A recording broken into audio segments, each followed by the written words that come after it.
দুনিয়ার জমিনে আপনি আমি যদি ভালো কাজ করি, কল্যাণকে কথাগুলা মনে রাখবেন। আল্লামা জুলফিকার নকশবন্দি খুতুবাতে জুলফিকারে কথাগুলা চমৎকার করে নিছেন। আল্লাহর এক বান্দা ইন্তেকাল করছে অথবা ইন্তেকাল করবে, তিনি লিখেন আল্লাহর বান্দা কিয়ামতের দিনে আল্লাহর সামনে দাঁড়াইছে। আল্লাহ বলছেন বান্দা হিসাব দেও, জীবনে কি করছো হিসাব দাও। আল্লাহর বান্দা হিসাব দিয়েছে, নেক আমল আর বদ আমল সমান সমান হয়ে গিয়েছে। আল্লাহ ডাক দিয়ে বলছেন গোলাম, একটা নেক আমল যদি নিয়ে আসতে পারো, একটা নেক আমল হলেই তুমি জান্নাতে পৌঁছে যাবে। গোলাম বলছে আল্লাহ আপনি একটা নেক আমলের কথা বললেন, আমার সন্তানের অভাব নাই, আমার স্ত্রী ভাই বোন মা বাপের অভাব নাই, একটা একটা করে যদি নেক আমল দে 2-4 বস্তা হয়ে যাবে। আল্লাহ বললেন বান্দা যা, কিয়ামতের ময়দানে যা। আল্লাহর গোলাম হাসি মুখে একটা নেক আমলের জন্য স্ত্রীর সামনে দাঁড়ায় আর ডাক দিয়া বলে কলিজা টুকরা স্ত্রী শোনো না, তুমি না আমার পাশে শুইতা, আমার শরীরে মশা বসতে দিতা না, কি খেলে আমার ভাল লাগবে, সব সময় তুমি তো কত কিছুই তো হিসাব করলা। স্ত্রী একটা নেক আমলের জন্য আটকা পড়ছি, তুমি আমারে একটা নেক আমল দাও, জীবনে না তোমার জন্য কত কিছুই করলাম। স্ত্রী ডাক দিয়া বলবে কে রে, আজ আপনি আমাকে আমার স্বামীর অধিকার নিয়ে আমার সামনে দাঁড়াইছেন, জীবনে তো আমি কোনোদিন বিয়া করি নাই।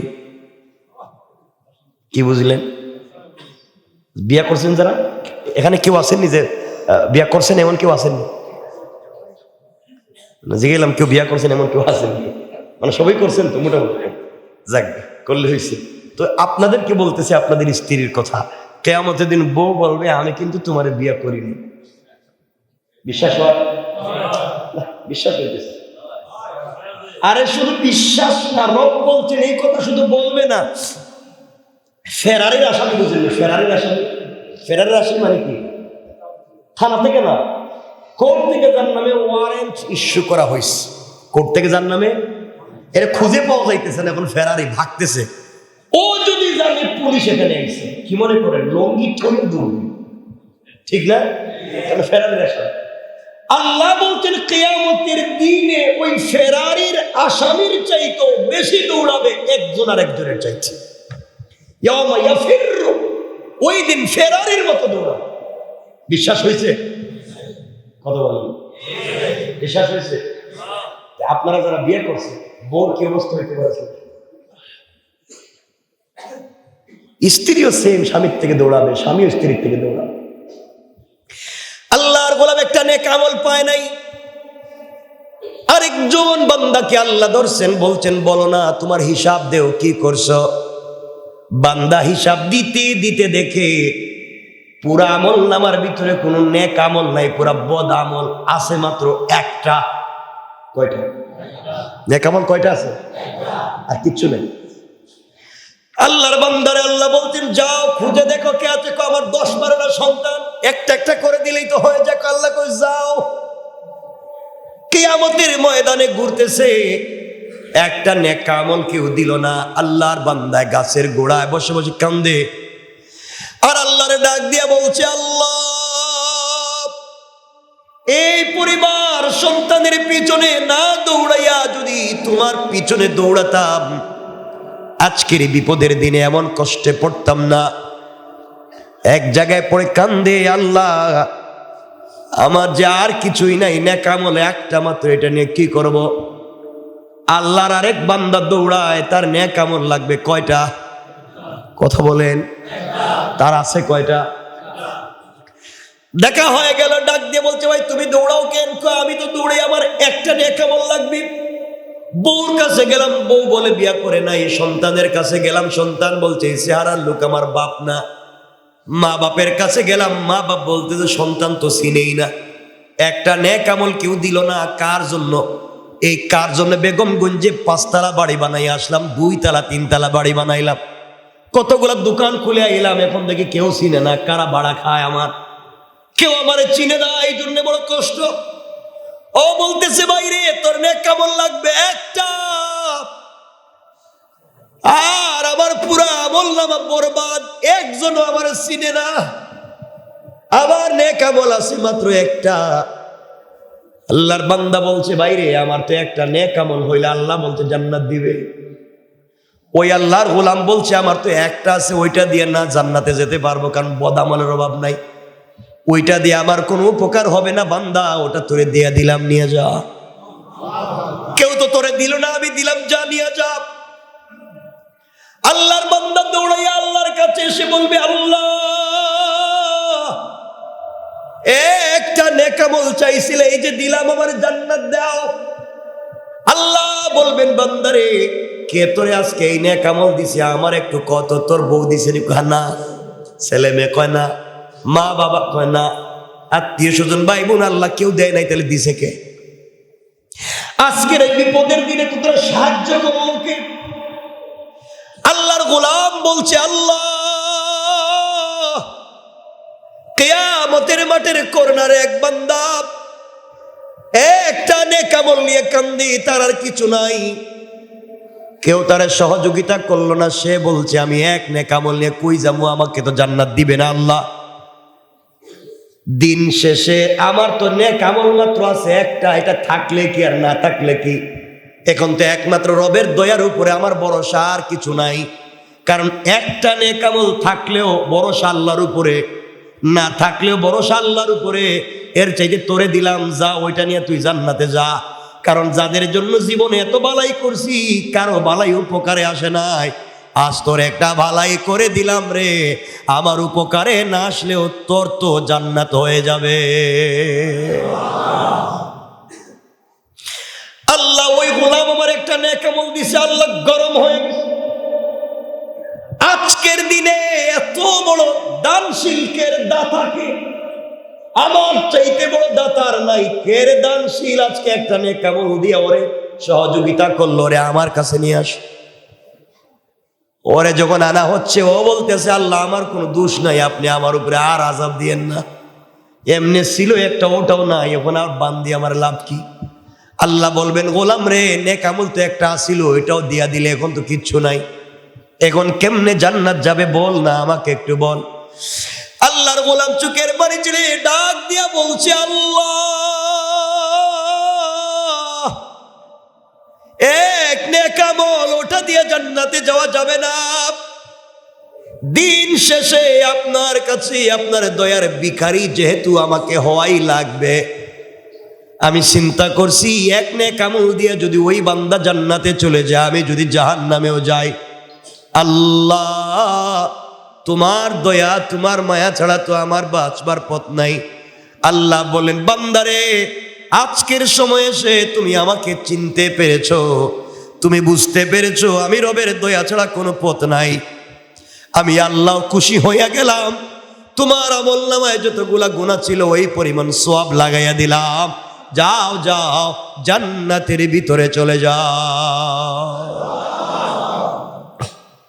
তার নামই তো রব। এই জন্য ছোট্ট থেকে ছোট্ট আমলের হিসাব নিবেন কে? জোরে বলেন না কে?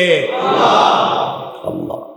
আপনাকে আমাকে হিসাব দিতে হবে, আপনি আমাকে হিসাব দিই দুনিয়ার থেকে বিদায় নিয়া কবরে গিয়ে হিসাব দিতে হবে, মিজানে পুলসেরাতে হিসাব দিতে হবে।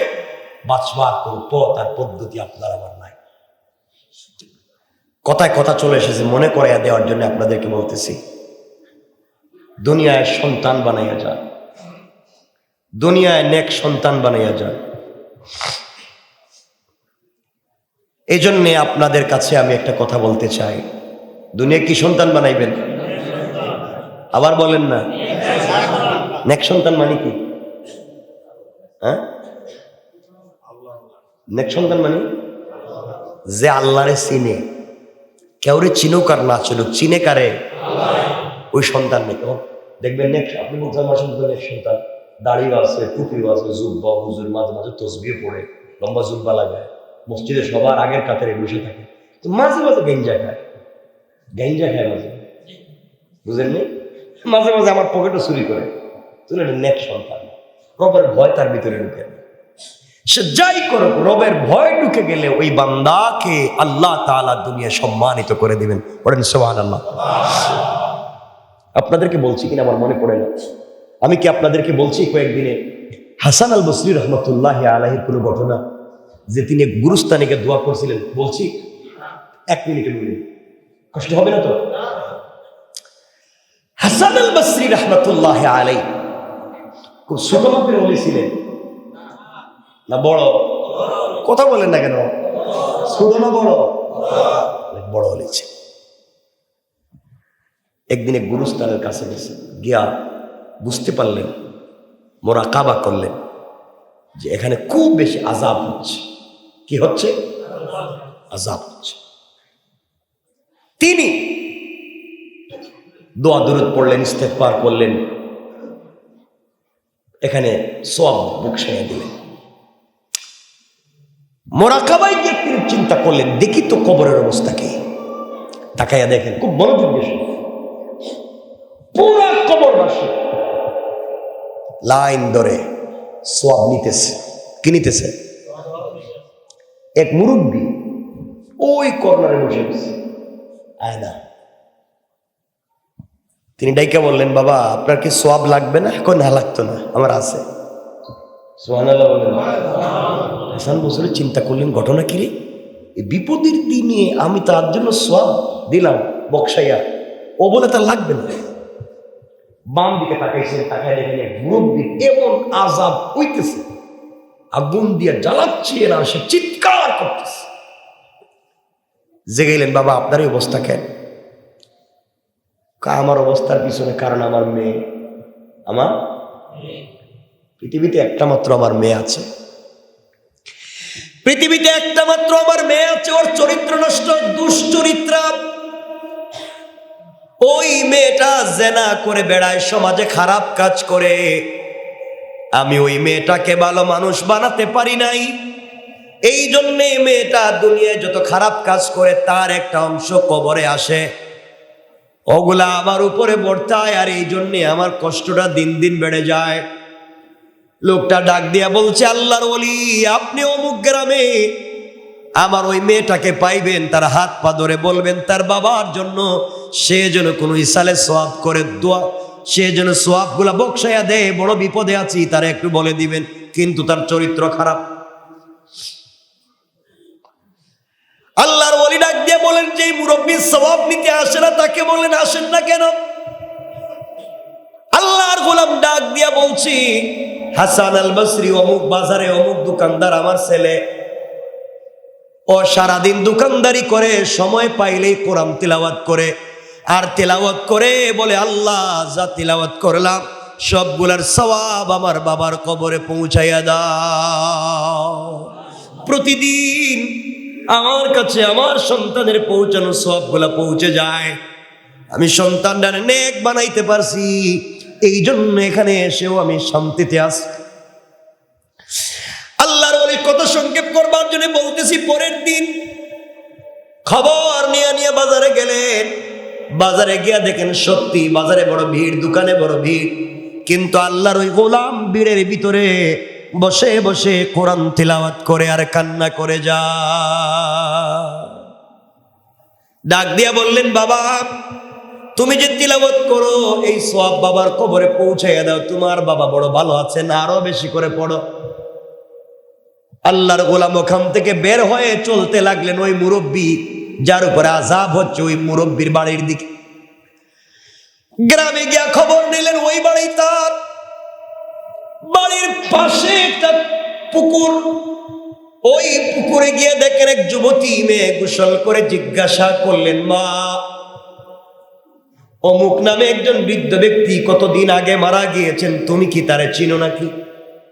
সে বলছে, চিনি তো, উনি আমার বাবা ছিলেন। আল্লাহর ওলি হাসান আল বসরি বলছেন, আমি দেখছি তার কবরে বড় আযাব হয়, তিনি আমাকে বলেছেন তোমার কাছে বলার জন্য তুমি তোমার বাপায়ের জন্য কিছু ইসালে সওয়াব করো, দোয়া বকশাও।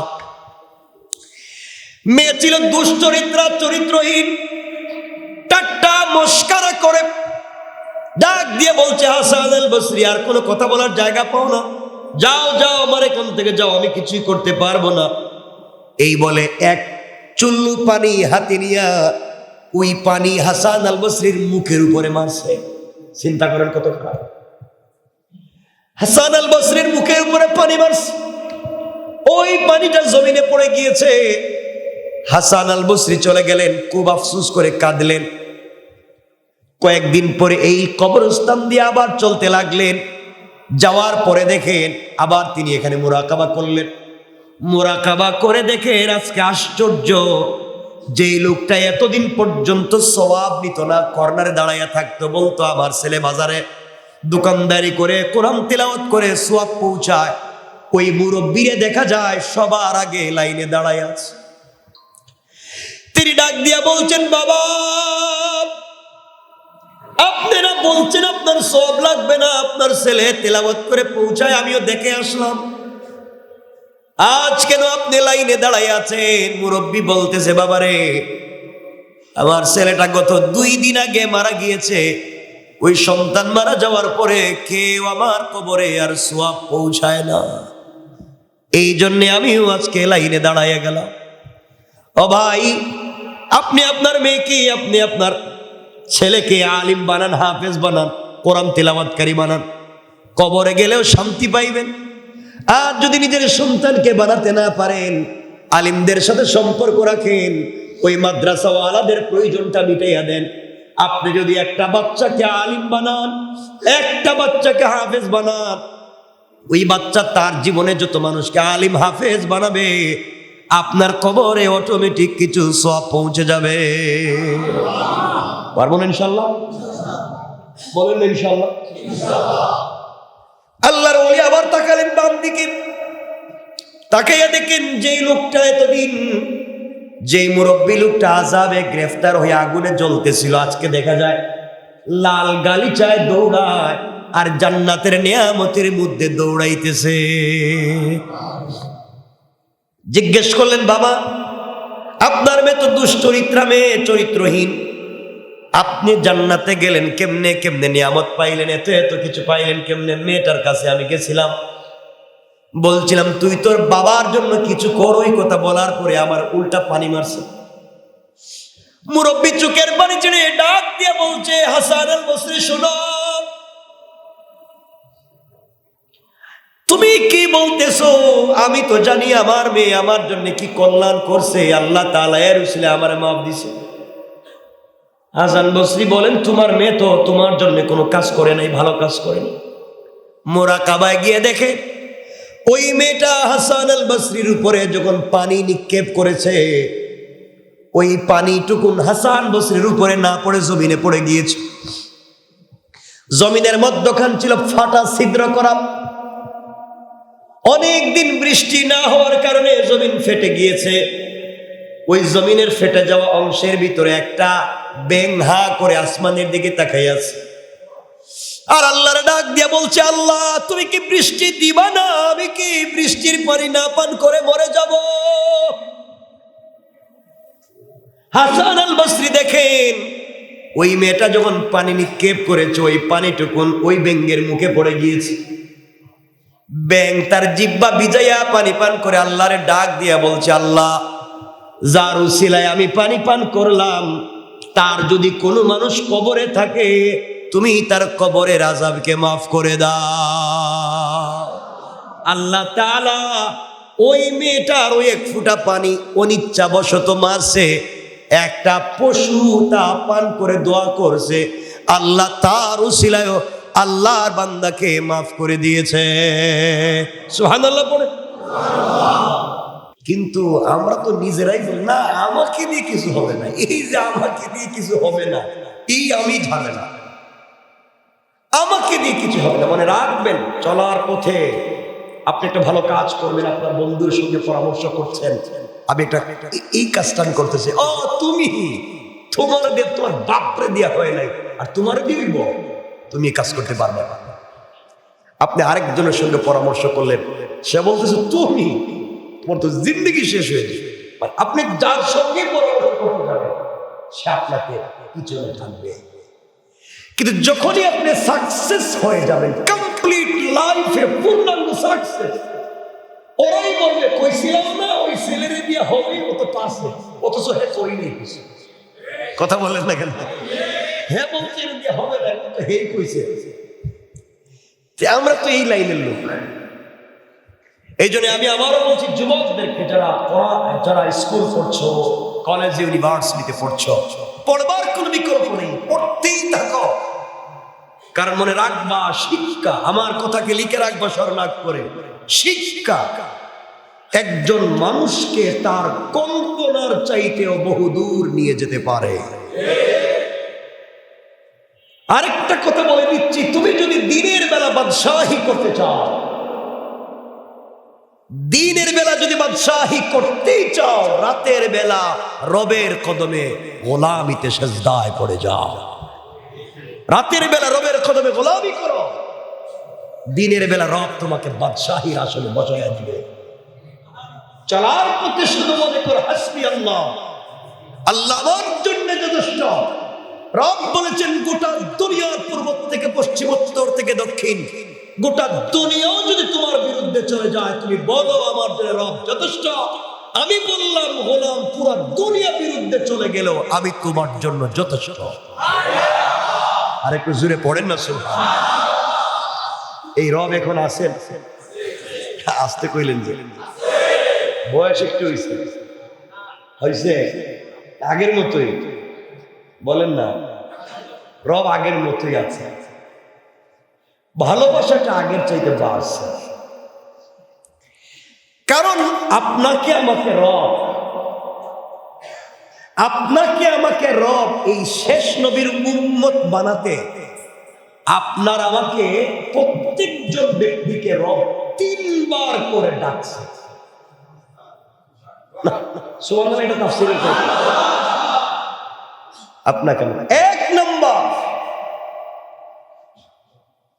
এক নাম্বার রব আমাদেরকে আলাদা করেছেন, পুরা সৃষ্টির থেকে আমাদেরকে বানিয়েছেন আশরাফুল মাখলুকাত। আপনারা তো জানেন মাখলুকাত কতটা? 18,000 নাকি? 18,000 মাখলুকাত শুনেন নাই? মাখলুকাত 18,000 না, 3-18 কত? 54,000 ডাবল করলে যত হয়, এত মাখলুকাত আল্লাহ সৃষ্টি করেছেন। আল্লাহ জমিনে 18,000 মাখলুকাত, জমিনের নিচে 18,000 মাখলুকাত, জমিনের উপরে 18,000 মাখলুকাত, উল্কাপিণ্ড দিয়ে আসমান আর জমিনের মধ্যখানের খালি জায়গায় রেখে দিয়েছে আরো 18,000 মাখলুকাত। সুবহানাল্লাহ পড়েন। এত মানুষ থেকে আল্লাহ তাআলা আমাদেরকে আলাদা করছেন, আশরাফুল মাখলুকাত বানাইছেন। আমাদেরকে কুকুর বানান নাই, বিড়াল বানান নাই। এজন্য আমরা শুকরিয়া আদায় করবো না? 2 নম্বর, আল্লাহ তাআলা আমাদেরকে ঈসা নবী, মুসা নবীর উম্মত না হওয়ার থেকে আলাদা করছেন। করেন না? যখন সব উম্মত গোলাম এক জায়গায় বাসো, এরে দো ঈসা নবী, এরে মুসা নবী, যখন আমার নাম আসছে, আপনার নাম আসছে, আল্লাহ কইছে না রে, এটা আলাদা করে রাখ, এটা আমার শেষ নবীর উম্মত বানাইয়া দিতে চায়। চিন্তা করছেন? বিশ্বাস হয় না? আল্লাহ তো আমাকে আদম নবী, ঈসা নবী, মুসা নবীর উম্মত বানান নাই, তো হইলাম না কেন? রব ওই সময় আলাদা করছে, না রে এই আব্দুল্লাহ রে রাইকা দে, এটা বেগমগঞ্জে বাড়ি, এটারে মুহাম্মদের উম্মত বানাইতে চায়। কয়বার? 3 নম্বর আল্লাহ বলেছেন কুনতুম খায়রা উম্মাতিন উখরিজাত লিন-নাস, আমি রব তোমাদেরকে শ্রেষ্ঠ করবার জন্য এই মানুষদের মধ্যে কাদেরকে আমি উত্তম বানাতে চাই, ওই সময় তোমার নাম ধরে, তোমার বাপ দাদার নাম ধরে, তোমার বংশের নাম ধরে আলাদা করেছি। ও বান্দা, তোরে 3 বার আলাদা করছি, তুই কেমনে নিব খারাপের মতো দুনিয়া আমাকে ভুলে যাস? এই জন্য আমরা রবকে ভুলে যাব না, বলেন না ইনশাআল্লাহ? মনে রাখবেন কথা, আমরা খুব লম্বা করব না। প্রথম দিন আমরা তাড়াতাড়ি শেষ করে দিব নাকি?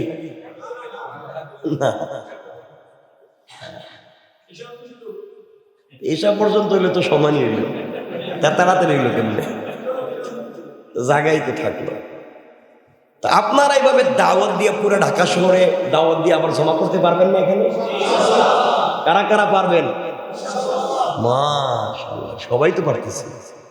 তাহলে তো মানুষের জায়গা হইতে না।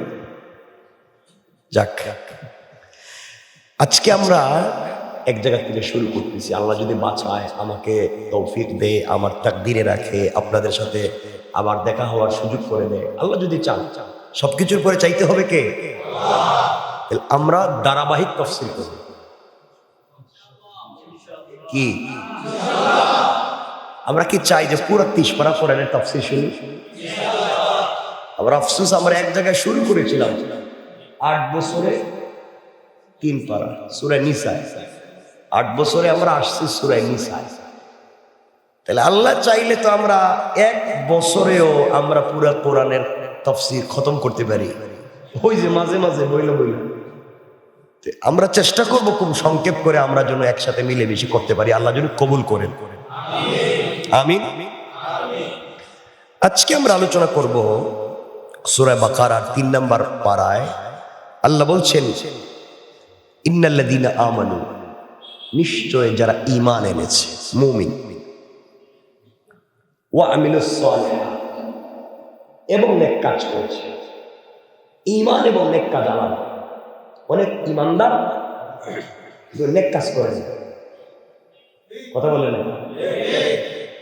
ঈমানদার ঈমান আনছিল একদিন, কিন্তু এরপরে আর খবর নাই। মদ খায়, সুদ খায়, জুয়া খেলে, ফেন্সি ডিল মারে, তাস মারে, সার দোকানে বসে বদনাম করে, কি বলছে, কায়াত করে, কিন্তু কালিমা পড়ে। আমার কি ফল, আমি কি কালিমা পড়িনি?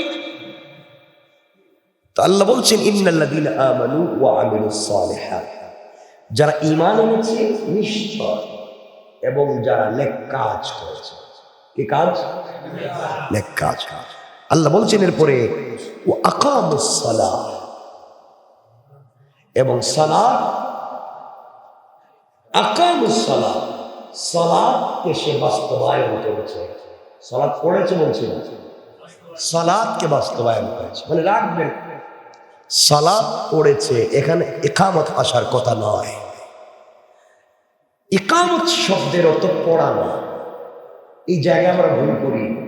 আমরা মনে করছি নামাজ পড়ছি, মনে হয় সালাত হয়ে গেছে। নামাজ এটা একটা প্র্যাকটিসের না। আপনার অন্যভাবে নিয়ে না, কথা বুঝবেন।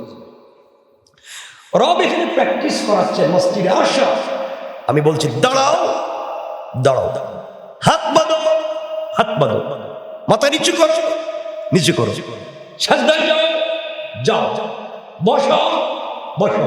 রব ট্রেনিং দেওয়াচ্ছে, যা বলছি করো। ওই ট্রেনিং দিয়া তোমাকে তৈরি করতেছি মসজিদের বাহিরে ইকামত সালাতকে তুমি কায়েম করো।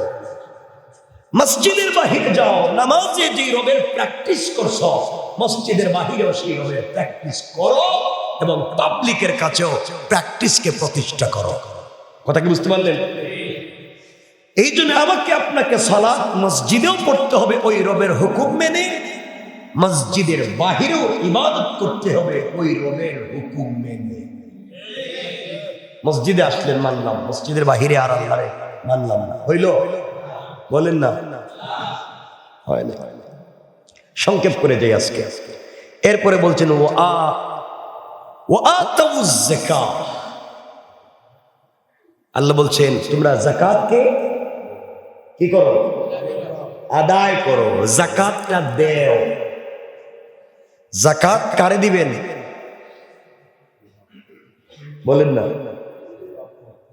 আবার বলেন, যাকাত দিবেন কারে? বলেন না। গরিবকে, যার কাছে যাকাত পরিমাণ প্রয়োজন সে গরিব।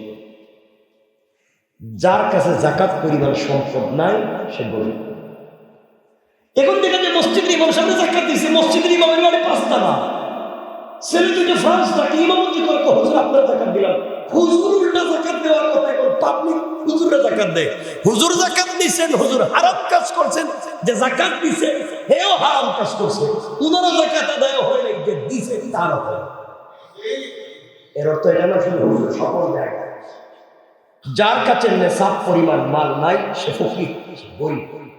তাকে দিবে। আপনি মনে করছেন বেটা রিক্সা চালা, ওরা জাকাত দেওয়া দরকার। খবর নিয়ে দেখেন বেটার ছেলে ঢাকা ইউনিভার্সিটিতে পড়ে 20,000 টাকা ভাড়া দিয়ে থাকে। কথা বলেন না কেন? আপনি জাকাত ধরাইয়া দিলেন, হবে না। মনে রাখবেন জাকাত এমন এক হকের নাম, যার কাছে এই মুহূর্তে নেশাব পরিমাণ সম্পদ নাই এবং বিপদগ্রস্ত, সে চায় না তাকে দিতে হয়। আল্লাহ বলছেন জাকাত চাইয়া নেয় না, বরং জাকাত দিতে হয়। আজকালকে পাবলিক জাকাতের জন্য ধনীদের বাড়ির গেটে দাঁড়ায় থাকে, আর দলীয় জাকাত দেয় 50, 100, 200, 300। এটা জাকাত দেওয়া না, এটার নাম দুষ্টামি আর শয়তানি করা। কথা বলেন না কেন? 100 টাকা 200 টাকা দিতে জাকাত নেই, এগুলো দুষ্টামি।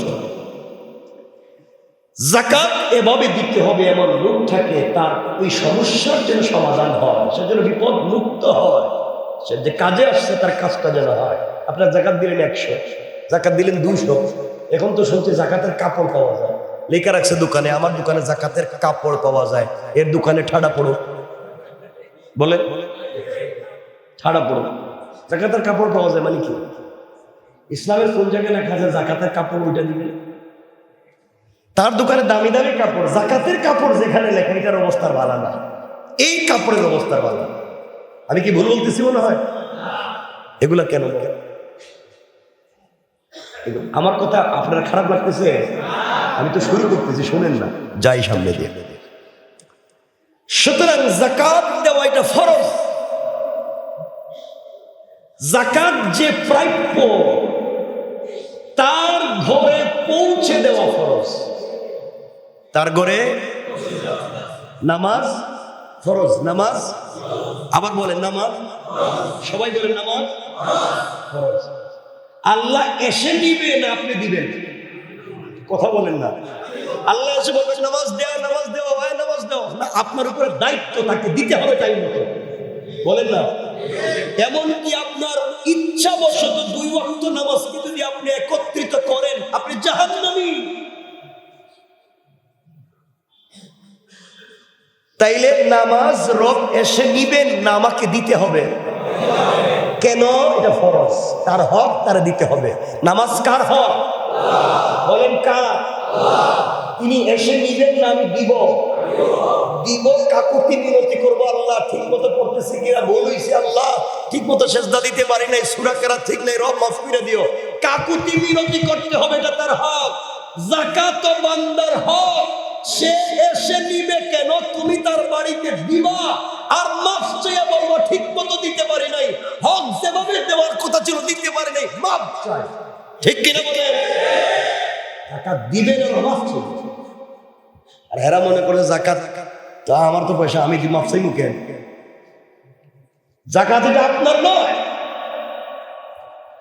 এই আতাউশ শব্দের ব্যাখ্যায় মুফাসসিরিনে কেরাম, হানাফি মাযহাবের বড় ইমাম আল্লামা ইমাম আবু বকর জাসসাস আহকামুল কোরআন লিল জাসসাসে লিখেন, যাকাত এটা এমন বান্দার হক, এটা আল্লাহ তাআলা যার কাছে দিবেন তার কাছে আমানত দিবেন। তার কাছে কি দিবেন? আল্লাহ বলতেছিল, বান্দা আমি তো গিয়া আমার ওই বান্দাটারে দেওয়ার কথা ছিল, আমি সরাসরি দিলাম না, তোমারে যা দিছি ওইটার সাথে তারটাও দিয়ে দিছি, তুমি হিসাব কইরা তোমারটা রাইখা তারটা তারে দিয়ে দিও। কথা বলেন না কেন? তুমি তোমারটা হিসাব করে রেখে দিয়া তারটা তারে পৌঁছাইয়া দিও। আর এলাকার মানুষ যাকাতের নাম করে শয়তানি করে, পাবলিকের লাইন ধরাইয়া দেয়, 10 টাকা 120 টাকা 100 টাকা 200 টাকা করে যাকাত দেয়। এটার নাম যাকাত দেওয়া নয়, দুষ্টামি। কিয়ামত পর্যন্ত এভাবে যাকাত দিলে যাকাত আদায় হবে। আমার কথা কি বুঝলেন আপনারা? যে যাকাত কি এসে নিবে না পৌঁছাই দিব? দিয়া মাফ চাইব, ঠিক মতো দিতে পারলাম না, তোমার হকটা আমার কাছে ছিল ভাই, আমানত রাখা। আল্লাহ রাসূল বলছেন, লা ঈমান লিমান লা আমানাত লা, যে আমানত ঠিকমতো রক্ষা করতে পারলো না তার ঈমান নাই। ওয়ালা দীন লিমান লা আহদ লা, যে রবের সঙ্গে ওয়াদা দিয়েছিল আল্লাহ আমার দেও, আমি কিন্তু তোমার বান্দারে দিব, এই ওয়াদা রাখে নাই, সে তার তো কোনো ধর্মই নাই। আমার কথা বুঝেন আপনারা? খুব কষ্ট হইতেছে মনে হবে, বেশি কঠিন করে বলে ফেলতেছি। আপনাদের সাথে আমার দুশ্মনী আছে, কারোর সাথে লেনদেন আছে, জায়গা জমিনে কোনো ভেজাল আছে না? আপনাদের এলাকায় আত্মীয়তা আছে? আমার কিচ্ছুই তো নাই। তা আপনাদের সাথে রাগ করবো? রব যেখানে রাগ করে বলতেছেন, সেখানে আমি আপনাদের সাথে নরম মিজাজে কথা বলে লাভ আছে? আল্লাহকে দেখো, এমন কিছু দুলাভাই মতো কথা, আমি রাগ করে বলতেছি এটা ঠিক করে না। এমন করছে সবসময় মনে হয় আল্লাহর নাম রহমান আর রহিম। না, আল্লাহর নাম যেমন রহমান, আল্লাহর নাম যেমন গফফার, আল্লাহর নাম যেমন সাত্তার, সেই একটা আল্লাহর নাম জব্বার, আল্লাহর আরেক নাম কাহ্হার। খুব শক্তিশালী, খুব কঠিন। এই জন্য আমরা যাকাত দিব ইনশাআল্লাহ। যাকাত আমরা বলি না যে আমার মাল থেকে আমি হিসাব করে দিতেছি, আমার সম্পদ থেকে হিসাব করে দিতেছি। আসলে সম্পদ যতটুকু ওটা আপনার ছিল, আর যেটা হিসাব করে বাইর করছেন ওটা আপনার ওটা আরেকজনের, তাকে দিতে হবে। আমরা দিব তো পাবে ইনশাল্লাহ। কুরবানির সময় তো আমি নিজেই এটা সাক্ষী, 10-12টা কুরবানি করে পয়সা গেট লাগাইয়া দেয়, গেটের চিপা দিয়া 1 টুকরা 2 টুকরা। তোমার কপালে কি ঠাডা পড়ে নাই? আমি 1 টুকরা 2 টুকরা মারো, সারা বছর তুমি তো প্রতিদিন কোনো একটা জবাই করে খাইতে পারো, ওরে 1 টুকরা দাও কেন? কথা বলেন না কেন? 1 টুকরা দেয়। আর আমাদের সমাজে কিছু নেতা আছে, লিডার আছে, মৌসুমী লিডার, তারা রাজনীতির নাম করে তারা ওই কুরবানির গোশত দেয়, যাকাতের কাপড় দেয়, বড় কর্মীদের নাম দিয়ে অমুকের পক্ষ থেকে, তোমার পক্ষে কি আল্লাহর পক্ষ থেকে পাওনাগুলা দিতেছ, ঠিক কিনা বলেন? তোমার পক্ষে কি? কিসের তোমার পক্ষ? টাকা তুমি পাইলা কই? আমার পক্ষ থেকে উপহার, তার উপহার দিতেছে। আল্লাহ বলতেছে যাকাত ফরজ, এটা দিবি, হ্যাঁ তার উপহার দিতেছে।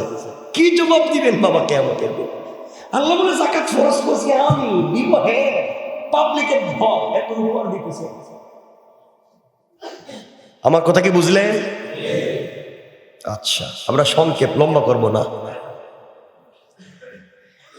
এরপরে আল্লাহ রাব্বুল ইজ্জত ওয়াল জালাল বলছেন, গোলামরে দুনিয়ার জমিনে যারা মুমিন হয়েছে, দুনিয়ার জমিনে যারা নেক আমল করেছে, দুনিয়ার জমিনে যারা সালাত কায়েম করেছে, দুনিয়ার জমিনে যারা যাকাত পূর্ণাঙ্গ বিধান পালন করে আদায় করেছে, দিয়েছে, আল্লাহ বললেন লাহুম আজরুহুম ইনদা রাব্বিহিম ওয়ালা খাউফুন আলাইহিম ওয়ালা হুম ইয়াহজানুন। আল্লাহ রাব্বুল ইজ্জত ওয়াল জালাল বলছেন, শোনো, পূর্ণাঙ্গ কমপ্লিট করে যারা নিয়ম মেনে সবকিছু আদায় করবে, আল্লাহ বলছেন লাহুম আজরুহুম ইনদা রাব্বিহিম, আল্লাহর কাছে তাদের জন্য অনেক অনেক অনেক অনেক পুরস্কার রয়েছে। লাহুম আজরুহুম, তাদের জন্য আল্লাহর দরবারে অনেক অনেক পুরস্কার রয়েছে। পুরস্কার তো দিবেন কোন দিন? আখিরাতে। আল্লাহ বলছেন লাহুম আজরুহুম ইনদা রাব্বিহিম, তাদের অনেক আজর রয়েছে, অনেক পুরস্কার রয়েছে আল্লাহর কাছে। আর তাদের কি হবে? ওয়ালা খাউফুন আলাইহিম ওয়ালা হুম ইয়াহজানুন। আল্লাহ রাব্বুল ইজ্জত ওয়াল জালাল বললেন তাদের কোনো ভয় নাই, তাদের কোনো চিন্তা নাই, তারা ভয় ভীতি প্রদর্শন তো তাদেরকে কেউ ভয় ভীতি দেখাতে পারবে না, তাদের কোনো টেনশন নাই। আল্লাহ রাব্বুল ইজ্জত ওয়াল জালাল বলছেন যারা ঠিকমতো সব কিছু কমপ্লিট করলো, ইন্তেকাল করবার পরে পরে কবর থেকে নিয়ে জান্নাতে যাওয়া পর্যন্ত সব কিছুর জিম্মাদার স্বয়ং আল্লাহ। সুবহানাল্লাহ পড়েন। এরপর আল্লাহ রাব্বুল ইজ্জত ওয়াল জালাল বললেন, ও বান্দা কথাগুলো ভালো করে বুঝো। আল্লাহ বলছেন ইয়া আইয়ুহাল্লাযীনা আমানু তাকুল্লাহ, যারা ঈমান এনেছো আল্লাহকে ভয় করো। ওয়াদারু মা বাকিয়া মিনার রিবা ইন কুনতুম মুমিনিন, আল্লাহ বলছেন যারা মুমিন, যারা ঈমান এনেছো একমাত্র ভয় করতে হবে কাকে? আবার বলেন কাকে? আমরা যখন সিগারেট খাই, বিড়ি খাই, গাঞ্জা খাই, তখন ভয় করি কারে? আল্লাহ না। গাঞ্জা খাইতে আল্লাহরে ভয় করে গেল।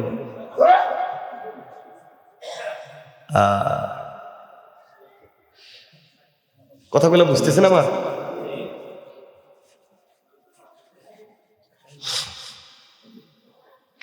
আল্লাহ রাব্বুল ইজ্জত ওয়াল জালাল বলছেন আল্লাহকে ভয় করো আর রিবা থেকে নিজেকে বাঁচাও, সুদ হওয়া থেকে নিজেকে বাঁচাও। ইন কুনতুম মুমিনিন, যদি তোমরা মুমিন হও। অর্থাৎ যারা মুমিন দাবি করবে তারা কোনোদিন সুদের কারবার করতে পারে না, সুদের সঙ্গে সংশ্লিষ্ট হতে পারে না। এখন তো বাংলাদেশে সুদের নামটা পাল্টাইয়া দিছে। কি নাম দিছে? ইন্টারেস্ট। এখন বহুত কঠিন নাম, আরো সহজ আছে। এটা আর প্রফিট, আরো সহজ কর প্রফিটই। এটা কোথায় মুনাফা, মুনাফা। এটা লাভ ব্যবসা হচ্ছে। কত বড় শয়তান, নাম পাল্টাইতে পাল্টাইতে কত জায়গায় নিয়েছে এটা হালাল করার জন্য। আল্লাহ বলছেন তুই যত নামই দে এটা হারাম। বলেন ইন কুনতুম মুমিনিন, যদি তুমি মুমিন হও এটা হারাম। বলেন এটা কি? আবার বলেন না হারাম। কি সুন্দর নাম পাল্টায় মাঝে। এখন বিভিন্ন বিভিন্ন জায়গায় বিভিন্ন নামে চলতে আছে। নাম যাই হোক, জিনিস একটাই তো নাকি?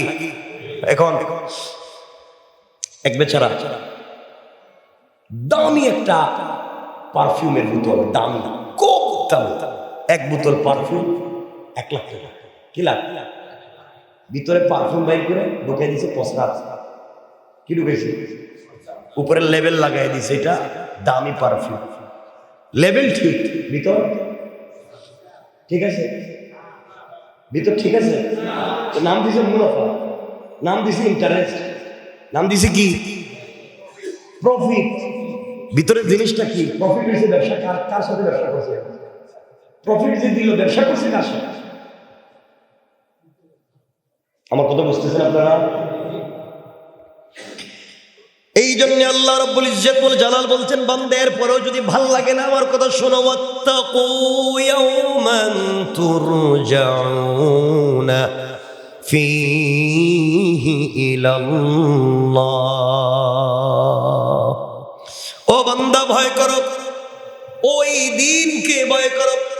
ইয়াওমান তুরজাউনা ফীহি ইলাল্লাহ, যেই দিন তোমাকে আমার কাছে ফিরে আসা লাগবে বান্দা, ওই দিনকে ভয় করো যেই দিন তোমাকে আমার কাছে ফিরে আসা লাগবে। তুম্মা তুওয়াফা কুল্লু নাফসিম মা কাসাবাত, জীবনে যা করেছো, কোনটা নেক আমল কোনটা খারাপ আমল আল্লাহ বলতে জানতে চাই না।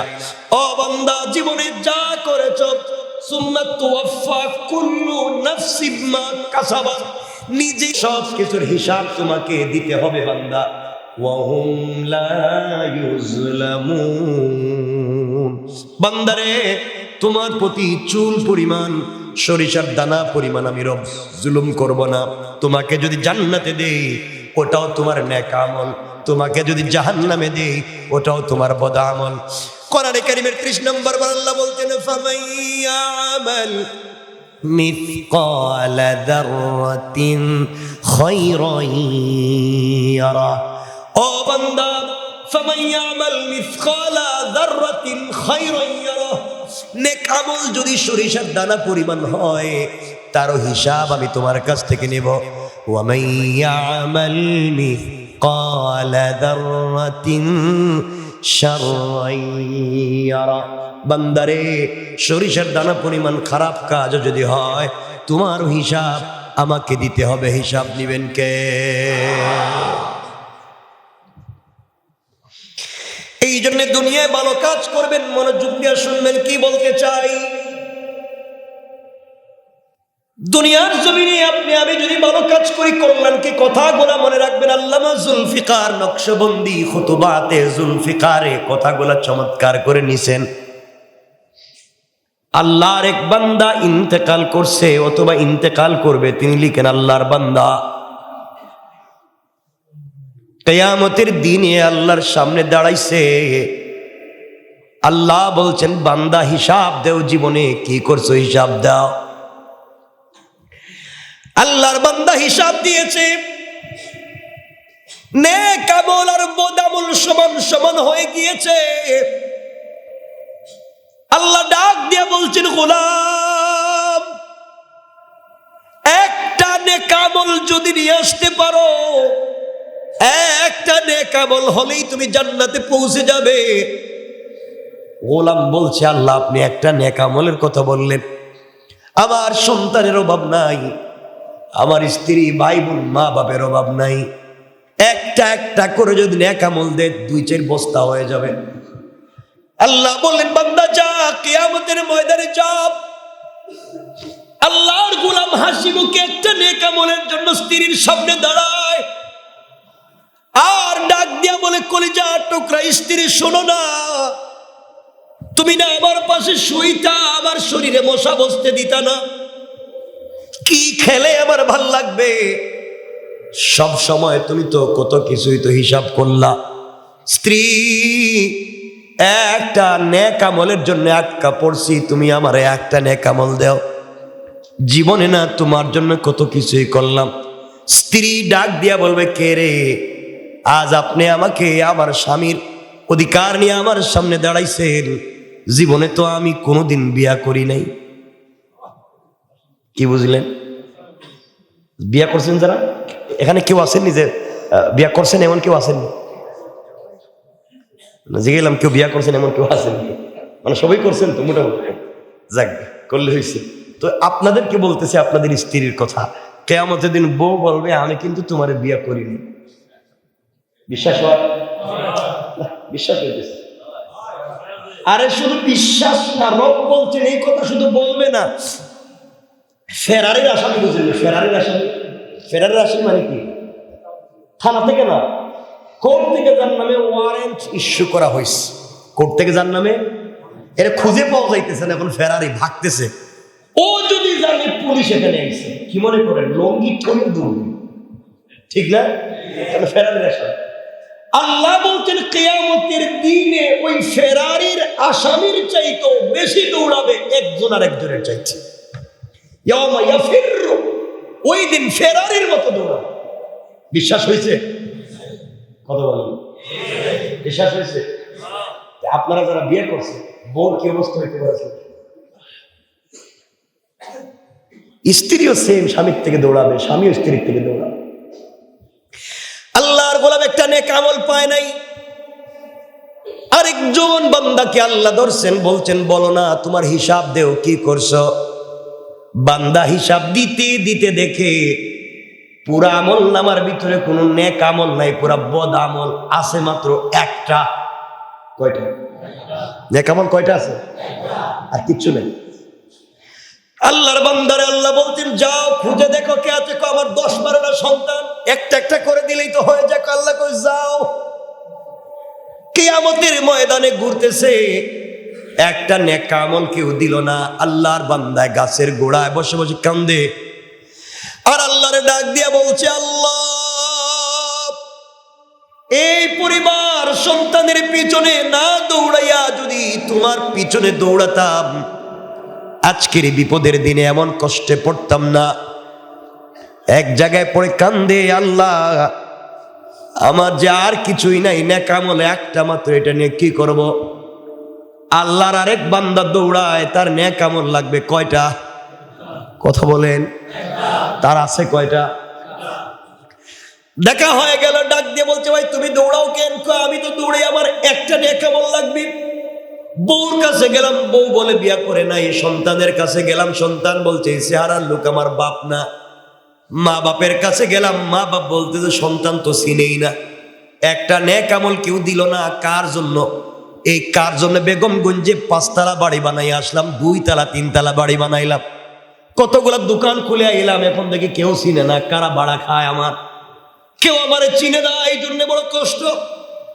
ও বলতেছে, বাইরে তোর নেক আমল লাগবে একটা, আর আমার পুরা আমল নামা বরবাদ, একজনও আমার চিনে না। আমার নেক আমল আছে মাত্র একটা।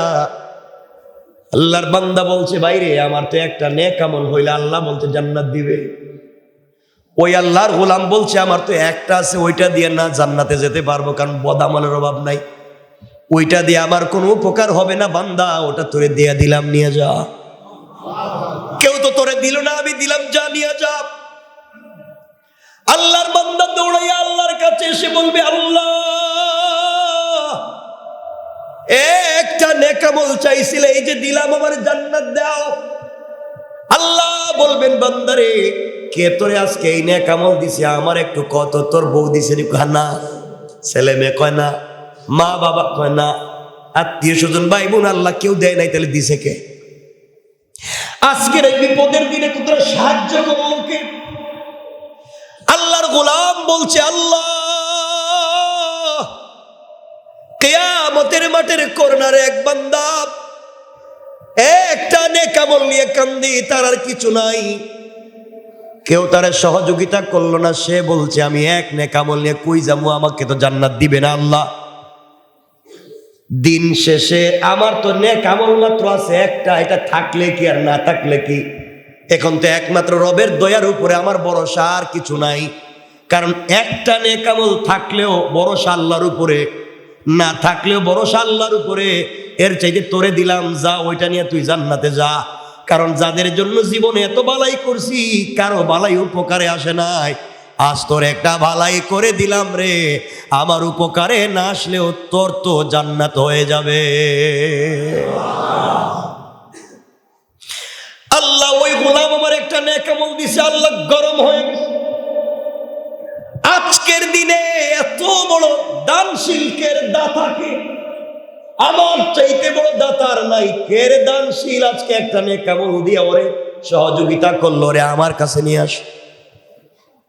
ওরে যখন আনা হচ্ছে, ও বলতেছে, আল্লাহ আমার কোনো দোষ নাই, আপনি আমার উপরে আর আযাব দিয়েন না, এমনি ছিল একটা, ওটাও নাই, এখন আর বান্দি আমার লাভ কি? আল্লাহ বলবেন, গোলাম রে নেক আমল তো একটা আসিল, ওইটাও দিয়া দিলে, এখন তো কিচ্ছু নাই, এখন কেমনে জান্নাত যাবে বল না, আমাকে একটু বল। আল্লাহর গোলাম চোখের পানি ছেড়ে ডাক দিয়া বলছে, আল্লাহ এক নেক আমল, ওটা দিয়ে জান্নাতে যাওয়া যাবে না। দিন শেষে আপনার কাছে আপনার দয়ার ভিখারি যেহেতু আমাকে হওয়াই লাগবে, আমি চিন্তা করছি এক নেক আমল দিয়ে যদি ওই বান্দা জান্নাতে চলে যায়, আমি যদি জাহান্নামেও যাই, আল্লাহ তোমার দয়া তোমার মায়া ছাড়া তো আমার বাঁচবার পথ নাই।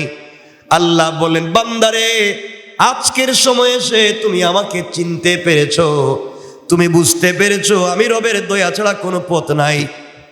আমি আল্লাহ খুশি হইয়া গেলাম, তোমার আমল নামায় যতগুলা গুনাহ ছিল ওই পরিমাণ সওয়াব লাগাইয়া দিলাম, যাও যাও জান্নাতের ভিতরে চলে যাও। তার নামই তো রব। এই জন্য ছোট্ট থেকে ছোট্ট আমলের হিসাব নিবেন কে? জোরে বলেন না কে? আল্লাহ। আপনাকে আমাকে হিসাব দিতে হবে, আপনি আমাকে হিসাব দিই দুনিয়ার থেকে বিদায় নিয়া কবরে গিয়ে হিসাব দিতে হবে, মিজানে পুলসেরাতে হিসাব দিতে হবে। বাঁচবার কোনো পথ আর পদ্ধতি আপনার আমার নাই। কথায় কথা চলে এসেছে, মনে করাইয়া দেওয়ার জন্য আপনাদেরকে বলতেছি, দুনিয়ায় সন্তান বানাইয়া যান, দুনিয়ায় নেক সন্তান বানাইয়া যান। এই জন্যে আপনাদের কাছে আমি একটা কথা বলতে চাই, দুনিয়া কি সন্তান বানাইবেন? আবার বলেন না, নেক সন্তান মানে কি? হ্যাঁ, নেক সন্তান মানে যে আল্লাহরে চিনে, কেউরে চিনুক আর না চিনুক, চিনে কারে? ওই সন্তান নেই। দেখবেন নেক, আপনি বলছেন আমার সন্তান নেক সন্তান, দাড়িও আছে, টুপিও আছে, জুব্বা, হুজুর মাঝে মাঝে তসবিহ পড়ে, লম্বা জুব্বা লাগায়, মসজিদে সবার আগের কাতারে বসে থাকে, তো মাঝে মাঝে গেঞ্জা খায়, গেঞ্জা খায় মাঝে, বুঝলেননি? মাঝে মাঝে আমার পকেটও চুরি করে, তুলে নেক সন্তান। রবের ভয় তার ভিতরে ঢুকে, সে যাই করুক রবের ভয় ঢুকে গেলে ওই বান্দাকে আল্লাহ তাআলা দুনিয়া সম্মানিত করে দিবেন। বলেন সুবহানাল্লাহ। আপনাদেরকে বলছি কিনা আমার মনে পড়ে না, আমি কি আপনাদেরকে বলছি কয়েকদিনে হাসান আল বসরি রহমতুল্লাহ আলাইহির কোনো ঘটনা, যে তিনি গুরুস্থানীকে দোয়া করছিলেন? বলছি, 1 মিনিটে বলি, কষ্ট হবে না তো? হাসান আল বসরি রাহমাতুল্লাহ আলাইহি খুব ছোট মাপের ওলি ছিলেন না বড়? কথা বলেন না কেন? ছোট না বড়? বড় ওলি ছিলেন। একদিন এক গুরুস্থানের কাছে গেছে, গিয়া বুঝতে পারলেন, মোরাকাবা করলেন যে এখানে খুব বেশি আযাব হচ্ছে। কি হচ্ছে? আযাব হচ্ছে। তিনি দোয়া দুরূদ পড়লেন, ইস্তেগফার করলেন, এখানে সওয়াব বকশাইয়া দিলেন। মোরাকাবায় গিয়ে তিনি চিন্তা করলেন, দেখি তো কবরের অবস্থা কি। তাকাইয়া দেখেন, খুব মনোযোগ দিয়ে শুনুন, পুরা কবরবাসী লাইন ধরে সওয়াব নিতেছে। কি নিতেছে? এক মুরব্বী ওই কর্নারে বসে গেছে, আয়না। তিনি ডাইকা বললেন, বাবা আপনার কি সওয়াব লাগবে না? কই না, লাগতো না, আমার আছে। সুবহানাল্লাহ বলেন। হাসান বসরি চিন্তা করলেন, ঘটনা কি রে, এই বিপদের দিনে আমি তার জন্য সওয়াব দিলাম বকশাইয়া, ও বলে তার লাগবে না। বাম দিকে তাকাইছেন, তাকায় দেখেন মুরব্বী এমন আযাব হইতেছে, আগুন দিয়ে জ্বালাচ্ছে, এরা সে চিৎকার করতেছে। জেগেলেন, বাবা আপনার এই অবস্থা কেন? আমার অবস্থার পিছনে কারণ আমার মেয়ে। আমার পৃথিবীতে একটা মাত্র আমার মেয়ে আছে, পৃথিবীতে একটা মাত্র আমার মেয়ে আছে, ওর চরিত্র নষ্ট, দুশ্চরিত্রা। ওই মেয়েটা জেনা করে বেড়ায়, সমাজে খারাপ কাজ করে। আমি ওই মেয়েটাকে ভালো মানুষ বানাতে পারি নাই, এই জন্যে মেয়েটা দুনিয়ায় যত খারাপ কাজ করে তার একটা অংশ কবরে আসে, ওগুলা আমার উপরে বর্তায়, আর এই জন্যে আমার কষ্টটা দিন দিন বেড়ে যায়। লোকটা ডাক দিয়া বলছে, আল্লাহর ওলি আপনি অমুক গ্রামে আমার ওই মেয়েটাকে পাইবেন, তার হাত পা ধরে বলবেন তার বাবার জন্য সে যেন কোনো ইসালে সওয়াব করে, দোয়া সে যেন সওয়াব গুলা বকশাইয়া দেয়, বড় বিপদে আছি, তার একটু বলে দিবেন, কিন্তু তার চরিত্র খারাপ। আল্লাহর ওলি ডাক দিয়ে বলেন, যে মুরব্বী সওয়াব নিতে আসে না তাকে বলেন আসেন না কেন? আল্লাহর গোলাম ডাক দিয়া বলছি, হাসান আল বসরি অমুক বাজারে অমুক দোকানদার আমার ছেলে, ও সারাদিন দোকানদারি করে, সময় পাইলেই কোরআন তিলাওয়াত করে, আর তিলাওয়াত করে বলে আল্লাহ যা তিলাওয়াত করলাম সবগুলার সওয়াব আমার বাবার কবরে পৌঁছাইয়া দাও।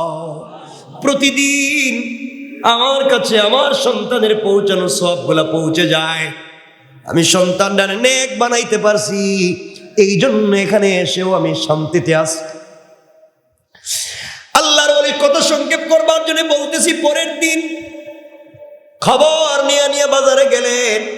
বাজারে গিয়া দেখেন সত্যি বাজারে বড় ভিড়, দোকানে বড় ভিড়, কিন্তু আল্লাহর ওই গোলাম ভিড়ের ভিতরে বসে বসে কোরআন তিলাওয়াত করে আর কান্না করে যা।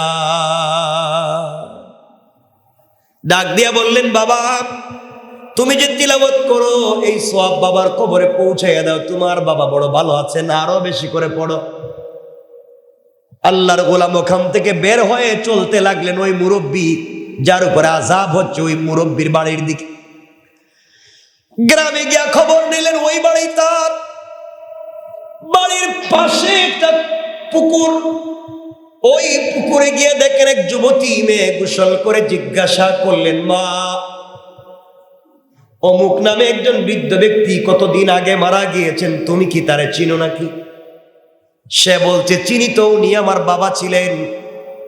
আল্লাহর ওলি হাসান আল বসরি বলছেন, আমি দেখছি তার কবরে বড় আযাব হয়, তিনি আমাকে বলেছেন তোমার কাছে বলার জন্য তুমি তোমার বাপায়ের জন্য কিছু ইসালে সওয়াব করো, দোয়া বকশাও। মেয়ে ছিল দুশ্চরিত্রা, চরিত্রহীন, ঠাট্টা মস্করা করে ডাক দিয়ে বলছে, হাসান আল বসরি আর কোনো কথা বলার জায়গা পাও না, যাও যাও আমার এখান থেকে যাও, আমি কিছুই করতে পারবো না।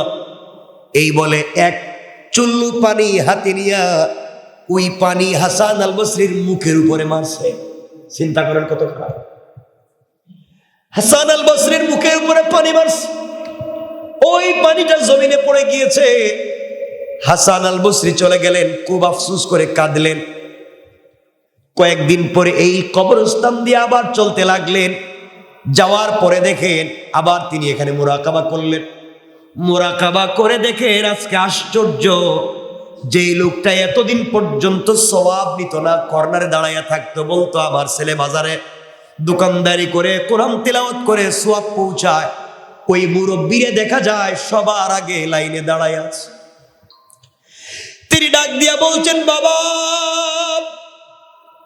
আপনারা বলছেন আপনার সওয়াব লাগবে না, আপনার ছেলে তিলাওয়াত করে পৌঁছায়, আমিও দেখে আসলাম, আজ কেন আপনি লাইনে দাঁড়ায় আছেন? মুরব্বি বলতেছে, বাবারে আমার ছেলেটা গত 2 দিন আগে মারা গিয়েছে, ওই সন্তান মারা যাওয়ার পরে কেউ আমার কবরে আর সওয়াব পৌঁছায় না, এই জন্য আমিও আজকে লাইনে দাঁড়াইয়া গেলাম।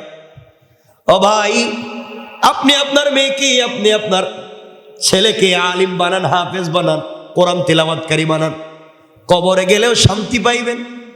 আর যদি নিজের সন্তানকে বানাতে না পারেন, আলিমদের সাথে সম্পর্ক রাখেন, ওই মাদ্রাসাওয়ালাদের প্রয়োজনটা মিটাইয়া দেন। আপনি যদি একটা বাচ্চাকে আলিম বানান, একটা বাচ্চাকে হাফেজ বানান, ওই বাচ্চা তার জীবনে যত মানুষকে আলিম হাফেজ বানাবে, আপনার কবরে অটোমেটিক কিছু সওয়াব পৌঁছে যাবে। পারবেন ইনশাআল্লাহ? বলেন ইনশাআল্লাহ। আল্লাহর ওলি আবার তাকালেন বাম দিকে, তাকাইয়া দেখেন যেই লোকটা এতদিন, যেই মুরব্বী লোকটা আযাবে গ্রেফতার হয়ে আগুনে জ্বলতেছিল, আজকে দেখা যায় লাল গালিচায় দৌড়ায় আর জান্নাতের নিয়ামতের মধ্যে দৌড়াইতেছে। জিজ্ঞেস করলেন, বাবা আপনার মেয়ে তো দুশ্চরিত্রা মেয়ে, চরিত্রহীন, আপনি জান্নাতে গেলেন কেমনে, কেমনে নিয়ামত পাইলেন, এত এত কিছু পাইলেন কেমনে? মেয়েটার কাছে আমি গেছিলাম, বলছিলাম তুই তোর বাবার জন্য কিছু কর, ওই কথা বলার পরে আমার উল্টা পানি মারছে। মুরব্বী চোখের পানি ছেড়ে ডাক দিয়ে বলছে, হাসান আল বসরি শোনো, তুমি কি বলতেছো? আমি তো জানি আমার মেয়ে আমার জন্য কি কল্যাণ করছে, আল্লাহ তাআলা এর উসিলায় আমারে মাফ দিছে। হাসান বসরি বলেন, তোমার মেয়ে তো তোমার জন্য কোনো কাজ করে নাই, ভালো কাজ করে নাই। মুরাকাবায় গিয়ে দেখে ওই মেয়েটা হাসান আল বসরির উপরে যখন পানি নিক্ষেপ করেছে, ওই পানিটুকুন হাসান বসরির উপরে না পড়ে জমিনে পড়ে গিয়েছে। জমিনের মধ্যখান ছিল ফাটা, ছিদ্র করা, অনেক দিন বৃষ্টি না হওয়ার কারণে জমিন ফেটে গিয়েছে। ওই জমিনের ফেটে যাওয়া অংশের ভিতরে একটা ব্যাঙ হা করে আসমানের দিকে তাকাই আছে, আর আল্লাহর ডাক দিয়া বলছে, আল্লাহ তুমি কি বৃষ্টি দিবা না? আমি কি বৃষ্টির পানি না পান করে মরে যাব? হাসান আল বসরি দেখেন ওই মেয়েটা যখন পানি নিক্ষেপ করেছে, ওই পানিটুকুন ওই ব্যাঙের মুখে পড়ে গিয়েছে। ব্যাঙ তার জিহ্বা ভিজাইয়া পানি পান করে আল্লাহরে ডাক দিয়া বলছে, আল্লাহ যার উসিলায় আমি পানি পান করলাম, তার যদি কোনো মানুষ কবরে থাকে, তুমি তার কবরের আযাবকে মাফ করে দাও। আল্লাহ তাআলা ওই মেয়েটার ওই এক ফোঁটা পানি অনিচ্ছাবশত মারছে, একটা পশু তা পান করে দোয়া করছে, আল্লাহ তার উসিলায় আল্লাহর বান্দাকে মাফ করে দিয়েছে। সুবহানাল্লাহ পড়ে। রব তো মাফ করতে চায়, রব তো মাফির কতগুলো পদ্ধতি খুঁজে, কিন্তু আমরা আল্লাহর কাছে মাফ চাইতে পারি? বলে না পারি? আমার কষ্ট হয় জানেননি কোন জায়গায়, কোথায় কথা চলে আসতেছে, ও আমিলুস সালিহাত। এলাকায় দেখবেন কোন মানুষ যদি মারা যায়, বড় মানুষ, কি মানুষ, নেতা, বড় আলেম, পয়সাওয়ালা, সবের জানাজা হাজির যায় না? কথা বলেন না কেন যান? কেন যান? হ্যাঁ, নেতা মরছে, পয়সাওয়ালা মারা গেছে, বড় হুজুর মারা গেছে, যাই জানা। হাক্কুল মুসলিমে আলাল মুসলিমে খামসু, এক মুসলমানের উপর আরেক মুসলমানের হক আছে, আপনি জানাজায় যেতে পারেন, ফরজ না ওয়াজিব না। কিন্তু আপনি জানাজায় গেলে আপনার লাভ কি? বলেন, আপনার লাভ কি? আপনারা জানাজায় গিয়ে কি দোয়া পড়েন? কিছু কয় নাই। আল্লাহুম্মা গফির লিহাইয়িনা, বলেননি? ওয়া মাইয়িতিনা ওয়া শাহিদিনা ওয়া গায়িবিনা সগীরিনা ওয়া কাবীরিনা ওয়া যাকারিনা ওয়া উনসা, এগুলো পড়েননি? আল্লাহ এক বেচারারে বান দিয়া সাদা কাপড় দিয়ে পেঁচাই আপনার দরবারে হাজির করছি।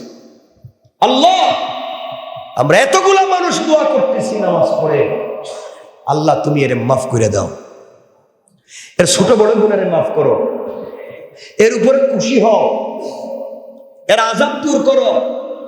এগুলোই দোয়ার অর্থ, এগুলো আমরা বলি। আমাদের লাভ হয়েছে না যে মরছে তার লাভ, কথা বলেন নাকি? লাভ হয়েছে যে মরছে তার, আমার লাভ কি? আমি তো একজনের জন্য দোয়া করছি, এই তো কথা কি বুঝলেন? অথচ আমাদের সব থেকে লাভ বেশি একটা বাচ্চার জানাজা গেলে। আমরা বাচ্চার জানাজা যাই না, 2-3 জন মিলে বাচ্চার জানাজা শেষ করে দেয়। অথচ খুঁজে খুঁজে বাচ্চার জানাজায় যাবেন। বাচ্চার জানাজায় গিয়ে কি পড়েন বলেন? আল্লাহুম্মা জাআলহু লানা মাহালান, আল্লাহুম্মা জাআলহু লানা ফারাতান ওয়া জাআলহু লানা আজরান ওয়া যুখরা ওয়া জাআলহু লানা শাফিআন ওয়া মুশাফফা বা শাফিআতান ওয়া মুশাফফা।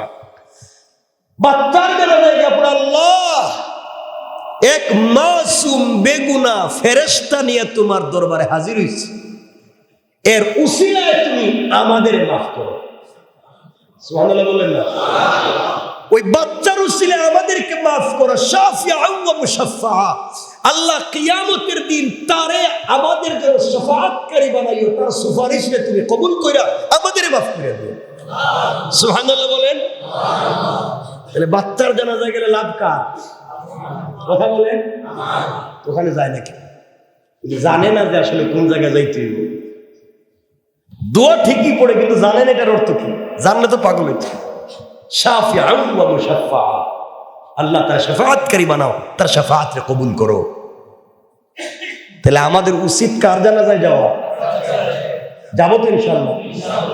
দোয়া নিবেন, ওটাই সব থেকে বড় বারাকাতের জায়গা।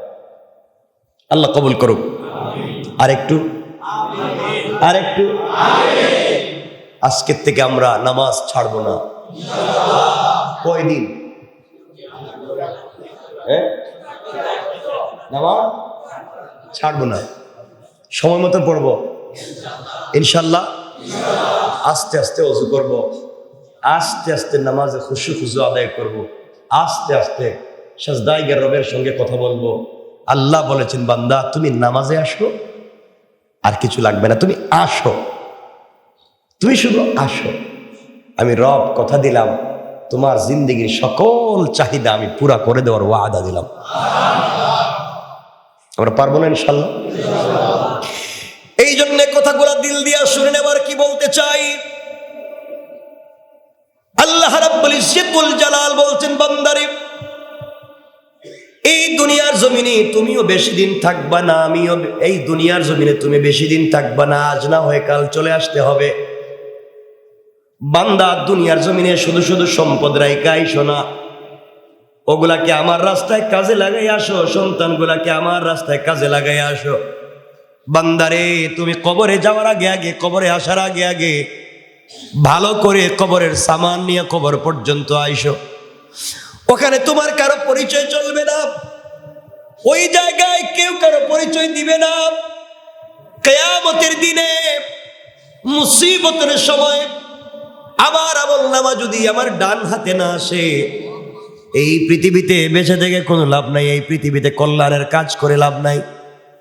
যদি কিয়ামতের দিন আপনার আমার আমলনামা আপনার আমার ডাইন হাতে না আসে, কিয়ামতের দিনে আমলনামা যদি ডান হাতে চলে আসে, তার যে আনন্দ ঘুরে বেড়াবে, এই যে দেখো আমার আমলনামা ডান হাতে।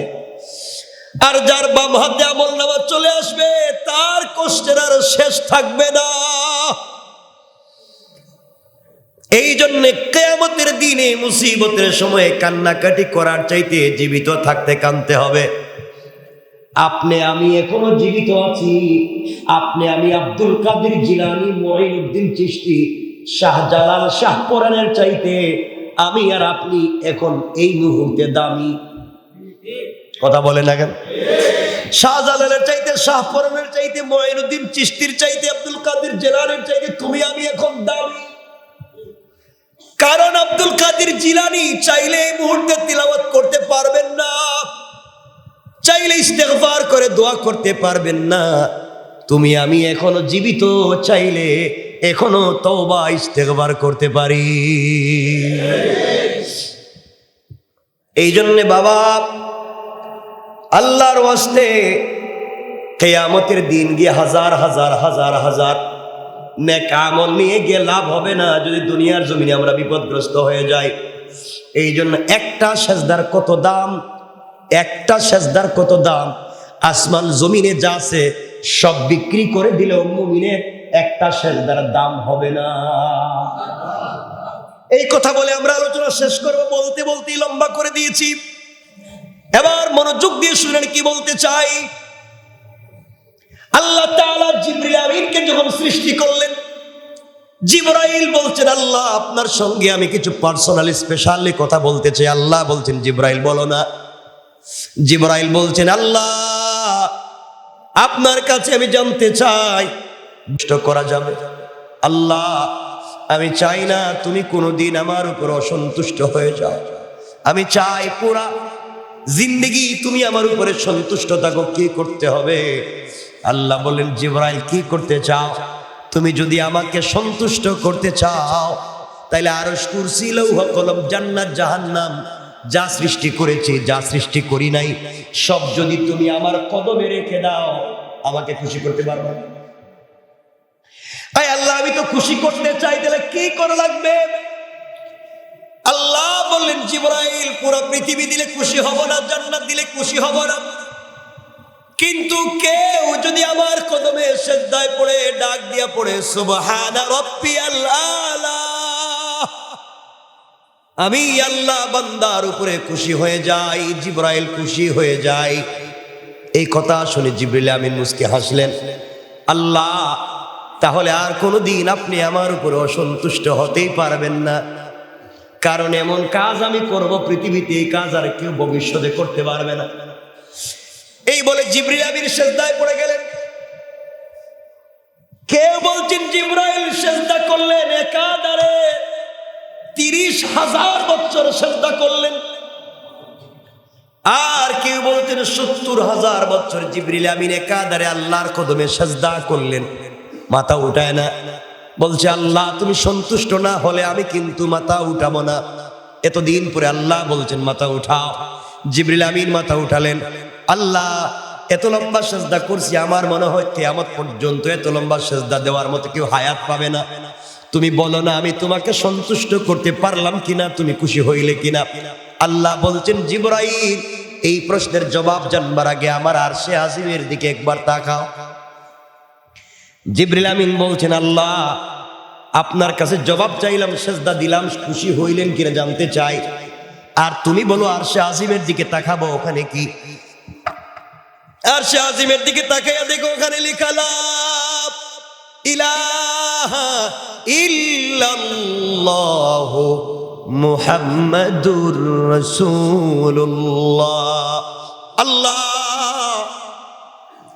70,000 বছর সিজদা করলাম, তুমি সন্তুষ্ট কিনা জানতে চাইলাম, আর তুমি কিনা আমার কালিমা দেখাইয়া দিলা।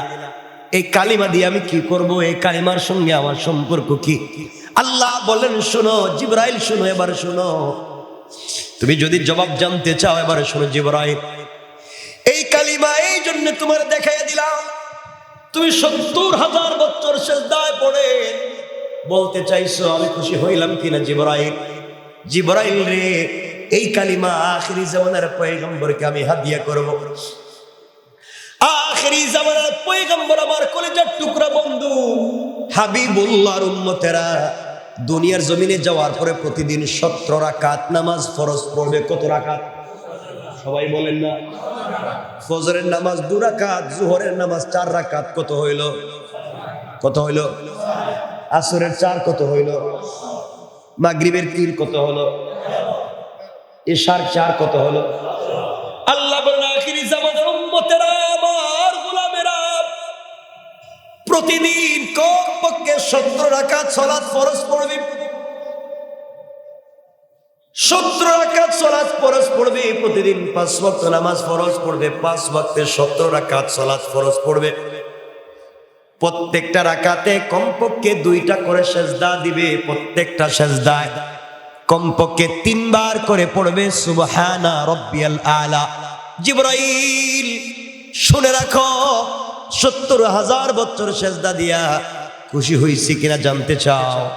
আখিরি জামানের গোলামেরা সেজদায় গিয়ে একবার যখন পড়বে সুবহানা রাব্বিয়াল আলা, তার একবারের সুবহানা রাব্বিয়াল আলা বলার কারণে যেই মর্যাদা, যেই সম্মানের মালিক হবে, তুমি 70,000 বছর সেজদা করে যেই মর্যাদা পাও নাই, আল্লাহর গোলাম একবার সেজদায় গিয়া সুবহানা রাব্বিয়াল আলা বলবার পরে তোমার চাইতেও কোটি কোটি গুণ বেশি মর্যাদার মালিক হয়ে যায়।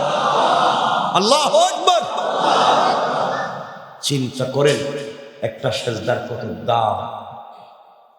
এই জন্যে নেক আমল করবো, সেজদা দিব ইনশাআল্লাহ। আমার জন্য দোয়া চাই, আপনাদের জন্য দিল থেকে দোয়া থাকবে।